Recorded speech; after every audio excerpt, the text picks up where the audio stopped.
Movie की शुरुआत में हम दो लड़कों को देखते हैं जो कार से कहीं जा रहे होते हैं। कार चलाने वाला लड़का अपने दोस्त के साथ एक प्रैंक करता है और जोर से चिल्लाता है, ओए मम्मी आ! लूकास कहता है, अबे तेरी तो। कार चलाने वाला कहता है, माफ़ करना तुम डर गए तो। अरे यार मैं बोर हो रहा था। फिर ये दोनों सुनसान रास्ते पे हंसी मजाक करते हुए जा रहे थे। बीच रास्ते में लूकास दांत चबाते हुए अपने दोस्त को देख रहा होता है। फिर कार चलाने वाला कहता है, मैं पहले से ही जानता था, पता था मुझे। फिर ये लोग कार को साइड में रोक लेते हैं। लूकास पेड़ के साइड में हल्का हो रहा होता है और कुछ देर बाद कार चलाने वाला हॉर्न बजा रहा होता है। लूकास कहता है, भाई 1 मिनट आ रहा हूँ। चैन से मूतने भी नहीं देते यार। लूकास जल्दी से जाकर कार में देखता है पर कार में कोई नहीं होता। लूकास अपने दोस्त को आवाज़ लगाता है, डैनियल, अबे यार कहाँ है तू। लूकास अपने फ़ोन से डैनियल को कॉल करता है पर लूकास देखता है उसका फ़ोन तो कार में ही है। फिर अचानक से अपने आप कार का रेडियो ऑन हो जाता है। लूकास हाँफते हुए जैसे तैसे रेडियो को बंद करता है। लूकास आसपास डैनियल को देखने लगता है और फिर अचानक से गाड़ी के ऊपर डैनियल गिरता है। डैनियल पूरा खून से लथपथ होता है। डैनियल कहता है, बचाओ। उसके बाद डैनियल को कोई खींच कर रोड पे फेंक देता है। लूकास ये देखकर जल्दी से दौड़कर डैनियल के पास जाता है। डैनियल को मरा हुआ देखकर लूकास जल्दी से कार में जाता है और कार को स्टार्ट करने लगता है। लूकास जैसे तैसे कार को स्टार्ट करके वहाँ से भाग रहा होता है। थोड़ी दूर जाकर लूकास देखता है रास्ते के किनारे कोई खड़ा है। उससे क्रॉस होने के बाद लूकास थोड़ी चैन की सांस लेकर हंसने लगता है। पर लूकास फिर देखता है कि वही आदमी किनारे पर फिर से खड़ा है। ऐसा फिर से एक और बार होता है, लेकिन इस बार वो लूकास के साइड में आ जाता है। इसके बाद के सीन में हमें एक हस्बैंड वाइफ को दिखाया जाता है जिन्होंने अपना अपार्टमेंट अभी अभी बेचा होता है और एक नए हाउसमैन में अपनी ज़िंदगी की नई शुरुआत करना चाहते हैं। फिर ये दोनों अपनी ज़िंदगी की नई शुरुआत के लिए यहाँ से निकल पड़ते हैं। फिर हमें 6 हफ्ते बाद का सीन दिखाया जाता है। ये दोनों किसी बीच पर रुके होते हैं। मैरी का पति मैप में रास्ता देखकर कहता है, हे चलने के लिए तैयार। पर मैरी उससे कहती है, मैं सोच रही थी अगर हम छोटा सा ब्रेक ले सके तो। यहाँ पर एक छोटा सा बारबेक्यू है, वहाँ चले तो कैसा रहेगा। उसके बाद मैरी की रिक्वेस्ट करने पर वो बारबेक्यू जाने के लिए मान जाता है। पर हम देखते हैं रास्ते में लगे जाम के कारण इन लोगों की गाड़ी फंस चुकी होती है। उसके बाद हमें रात का सीन दिखाया जाता है। टाइलर मैरी को कुछ दिखाने के लिए बुलाता है।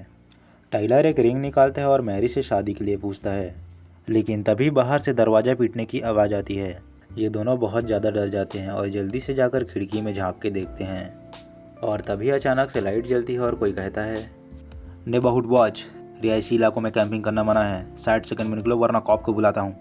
इन दोनों ने तो कुछ और ही सोचा था, इसलिए ये दोनों हंसने लगते हैं और तभी मैरी हाँ कह देती है और टाइलर खुशी से चिल्लाने लगता है, इसने हाँ कह दिया। फिर ये दोनों किसी पास के होटल में जाने लगते हैं। टाइलर थक चुका होता है इसलिए कार मैरी ड्राइव कर रही होती है। थोड़ी दूर जाने के बाद एक कार बहुत तेज़ी से आती है। उसमें बैठे लोग हॉर्न बजाकर इशारा कर रहे होते हैं। मैरी कार को धीरे कर लेती है और उन्हें आगे जाने देती है। पर थोड़ी दूर जाकर ये लोग देखते हैं कि वहीं कार पेड़ से टकरा गई होती है। मैरी कार से उतर के देखती है, ये लूकास होता है। लूकास को कोई कार के अंदर तेज़ी से खींच लेता है। टाय उसे किसी ने अंदर खींच लिया है। टाइलर अंदर जाके देखता है पर अंदर कोई नहीं होता। टाइलर कहता है, हे सांस लेते रहो, बस एम्बुलेंस आती ही होगी। लेकिन तभी कार का एयरबैग फट जाता है और उसके मुंह के पूरे चीथड़े उड़ चुके होते हैं और मैरी को कोई बाहर जंगलों में दिखता है। वो टाइलर को बुलाकर कहती है, मैंने अभी कुछ देखा। और टाइलर वहाँ टॉर्च जलाकर देखने लगता है, वहाँ कोई नहीं होता। तभी पुलिस भी आ जाती है। मैरी कार में बैठी होती है। टाइलर और पुलिस वाला लूकास के पास जाते हैं, लेकिन तभी उसे किसी के चलने की आवाज़ आती है। वो पीछे मुड़कर देखती है तो वहाँ कोई नहीं होता और टाइलर भी आ चुका होता है। उसके बाद हमें सुबह का सीन दिखाया जाता है। टाइलर देखता है उसकी कार में एक स्क्रैच है। मैरी कहती है, ये निशान मैंने उसके कार पर भी देखे थे। लेकिन टाइलर इन सब बातों को इग्नोर कर देता है। उसके बाद सीन चेंज हो जाता है और हम देखते हैं कि यहाँ बहुत सारी ऐसे ही कार वाले लोग रहते हैं। ये लोग भी अपनी कार वहीं पार्क कर लेते हैं। टाइलर वहाँ कुछ नए लोगों के साथ होता है। इधर मैरी देखती है, ये क्या हुआ, ये तो सड़ गया है, ये कैसे हो सकता है।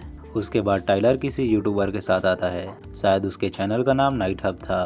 फिर हम देखते हैं मैरी कहीं जा रही होती है। रास्ते में चलते हुए उसे कोई कार्ड देता है। मैरी एक आईने में खड़े होकर देखती है कि वो आदमी उसे ही घूर रहा है। मैरी उसे इग्नोर करके किसी पास के दुकान में चली जाती है और मैरी वहाँ देखती है कि काफ़ी सारे मिसिंग पोस्टर लगे हुए हैं। मैरी को उन पोस्टरों के बीच एक स्क्रैच दिखता है और वो देखती है कि वो वहीं स्क्रैच है। उस दुकान की औरत से वो कुछ बातें करने लगती है और थोड़ी देर बाद वो उस हादसे के बारे में भी बता देती है। वो औरत बड़े सीरियस होकर कहती है, मेरी बात सुनो, अकेले रास्तों से दूर रहना, रात को गाड़ी मत चलाना, और चलाया तो रुकना मत, बिल्कुल मत रुकना। और तभी वहाँ टाइलर आ जाता है। टाइलर कहता है, हे मुझे तुम्हें कुछ दिखाना है। मैरी देखती है कि टाइलर ने वो स्क्रैच ठीक करवा दिया होता है। उसके बाद हमें नाइट का सीन दिखाया जाता है जहाँ बहुत सारे लोग आग जलाकर नाच गा रहे होते हैं। ये दोनों यहाँ पे काफ़ी मज़े कर रहे होते हैं। टाइलर के दोस्त आकर टाइलर को ले जाते हैं और तभी मैरी देखती है उसी इंसान को जो उस दिन जंगल में था। पर टाइलर वापस आता है और मैरी को भी अपने साथ लेकर चला जाता है। उसके बाद सीन चेंज होकर जिम में आता है। टाइलर वर्कआउट कर रहा होता है और मैरी वर्कआउट करके जा रही होती है। कुछ लोग कार में बैठकर स्मोकिंग कर रहे होते हैं और मैरी उन्हें घूर कर देख रही होती है। तभी अचानक से उसके सामने से एक ट्रक गुजरती है। उसके बाद मैरी अपने कार के पास जाने लगती है। मैरी पीछे पलट के देखती है तो वहाँ कोई नहीं होता। और जैसे ही मैरी आगे देखती है, जो कार उसके बिल्कुल नज़दीक थी वो एकदम दूर जा चुकी होती है। उसके बाद अचानक से लाइट ऑफ हो जाती है और कुछ देर बाद फिर से ऑन हो जाती है। मैरी जल्दी से अपने कार की तरफ बढ़ने लगती है। मैरी जैसे ही अपने कार के नज़दीक आती है, उसे किसी के चलने की आवाज़ आती है और वो पीछे पलट के देखती है। पीछे कोई भी नहीं होता। मैरी फिर से मुड़कर अपने कार की तरफ देखती है।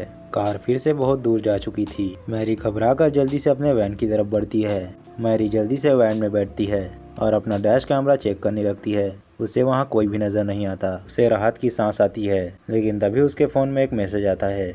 वो मैसेज खोल कर देखती है तो वहीं वीडियो होती है। उस वीडियो में मैरी को कोई कार में दिख रहा होता है, लेकिन तभी अचानक से वैन के सिक्योरिटी अलार्म्स बजने लगते हैं। मैरी उसे हड़बड़ी में बंद करती है और देखती है कि डैश कैमरा बंद हो चुका है। और अचानक से डैश कैमरा ऑन होता है और हम देखते हैं कि वहाँ कोई खड़ा है। उसके बाद फिर से बंद हो जाता है और कुछ सेकंड बाद फिर से चालू होता है और हम देखते हैं कि वो आदमी सीधा कैमरे के सामने खड़ा होता है। मैरी ये देखकर चीखने चिल्लाने लगती है। मैरी आगे लगे कवर को निकालती है और गाड़ी को स्टार्ट करने की कोशिश करती है और टाइलर को मैसेज कर देती है, लेकिन अचानक से उसकी सीट बेल्ट टाइट हो जाती है और हम देखते हैं कि पीछे के दरवाजे से कोई आ रहा होता है। वो मैरी का गला दबाने लगता है। मैरी एक ग्लास से उसको मारती है और उस ग्लास में लगे लॉकेट से उसका हाथ जल जाता है। और तभी वहाँ टाइलर भी पहुँच जाता है।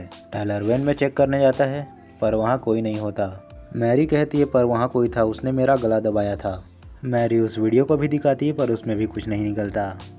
और फिर टाइलर कहता है, हे मुझे तुम पर विश्वास है। उसके बाद सीन चेंज होकर एक शॉप पे आता है। ये लोग अपने लिए कुछ सामान ले रहे थे और तभी मैरी को एक बुक दिखती है। वो उस बुक को खोल कर देखती है।